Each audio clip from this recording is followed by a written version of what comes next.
14.5, এখান থেকে এই লম্বার মাপ থেকে এখানে লম্বাটা হবে 14.5। কেউ যদি চিকন রাবার দেয় তাহলে 1টা 2টা এই যে 3টা, এই যে হাইয়ের চিহ্নটা, হাইটা হবে এইভাবে। আসসালামু আলাইকুম। আচ্ছা, আপনাদের জন্য নিয়ে আসলাম একটা সাধারণ প্লাজো কাটিং। মহিলাদের জন্য সাধারণত যারা বাসায় পরে সবসময় কাজকাম করা লাগে, একটু লুজ হবে। একটু লুজ বলতে যেটা মানে কাপড়ে যেটা বহর আছে, পানা আছে, অতটুকু পরিমাণ হবে, সাধারণ একটা প্লাজো।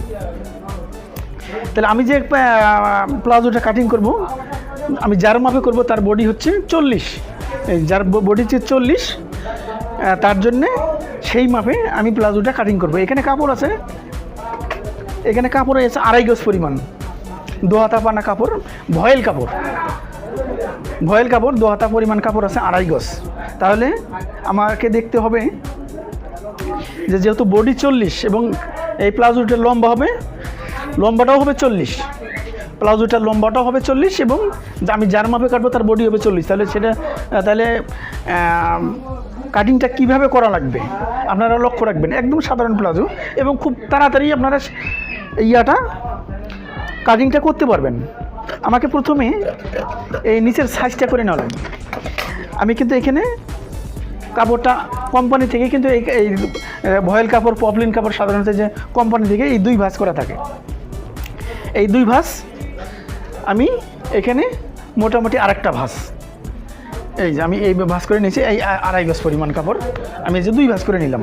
মূলত কিন্তু এটা 4 ভাঁজ, পাটটা 4 পাট, কিন্তু আমি 2 ভাঁজ করে নিছি। তাহলে আমাকে প্রথমে কি করা লাগবে, নিচে সাইজটা করে লাগবে একবারে প্লেনভাবে। নিচে আমি চওড়া পট্টি দেবো, প্লাজোটার নিচে চওড়া পট্টি দেবো। এই যে এটা চওড়া পট্টিটা কয় ইঞ্চি, এখানে আছে 1.5 ইঞ্চি পরিমাণ, আমি 1.5 ইঞ্চি পরিমাণ চিহ্নটা দিয়ে নিলাম। তাইলে এটা লম্বাটা কত হবে 40, এই যে 1.5 ইঞ্চি বাদ দিয়া লম্বাটা হবে 40। এটা আমার এই যে 40-এর মাপ, এটা আমার 40-এর মাপ। আমি এই যেখানে আমি চিহ্নটা দিচ্ছি আমি সেটা বরাবর এই যে মার্জিনটা দিয়ে নিলাম। এখন আমি এই প্লাজোটা হবে রাবার হবে। তাহলে রাবারের জন্য এখানে কতটুকু নেওয়া লাগবে, 2.5 ইঞ্চি পরিমাণ বাড়তি নেওয়া লাগবে।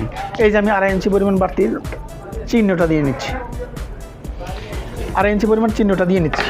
তাহলে এখন আমাকে কী করা লাগবে, আমি লম্বাটার ফরম্যাটে নিয়ে নিলাম, এখন আমাকে করা লাগবে কি, এখন আমাকে করা লাগবে সেটা হচ্ছে যে একটু যেহেতু ঢোলা হবে, সেহেতু পায়জামাটা, সেহেতু আমাকে হাইয়ের মাপটা দেওয়া লাগবে। সাধারণত যারা কাজকর্ম করে বাসায় একটু হাই বড় লাগে, তাহলে আমাকে এখানে নেওয়া লাগবে কত, 14.5, এখান থেকে এই লম্বার মাপ থেকে এখানে লম্বাটা হবে 14.5, আর এইখানে 3,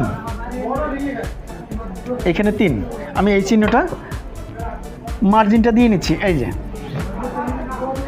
পানা কতটুকু আছে আমার এখানে, 2 হাতা পানা, 2 হাতা পানার পরে এখানে কতটুকু থাকে এটা মাপার দরকার নাই। আপনারা এখান থেকে এখানে 14.5 নেবেন। 14.5 নেওয়ার পরে এই যে এটা লম্বার মাপ, কিন্তু এটা হচ্ছে রাবার ভাঙ্গা, এটা এইভাবে বাদ যাবে, এখানে রাবার হবে। যদি চওড়া রাবার হয় তাহলে এই পর্যন্ত হবে, আর কেউ যদি চিকন রাবার দেয় তাহলে 1টা 2টা এই যে 3টা, এই 3টা হবে। তাহলে আমি এখান থেকে কত নিচ্ছি, 14.5, আর এখানে কত নিলাম, 3 নেওয়ার পরে এই যে হাইয়ের চিহ্নটা, হাইটা হবে এইভাবে, এই যে হাইটা হবে এইভাবে। তাহলে হাইটা যদি এইভাবে, তাহলে আমি কাটিংটা করে নিই।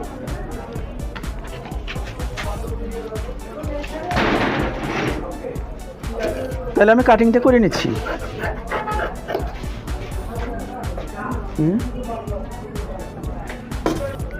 হ্যাঁ, তাহলে আমি কাটিংটা করে নিচ্ছি। এই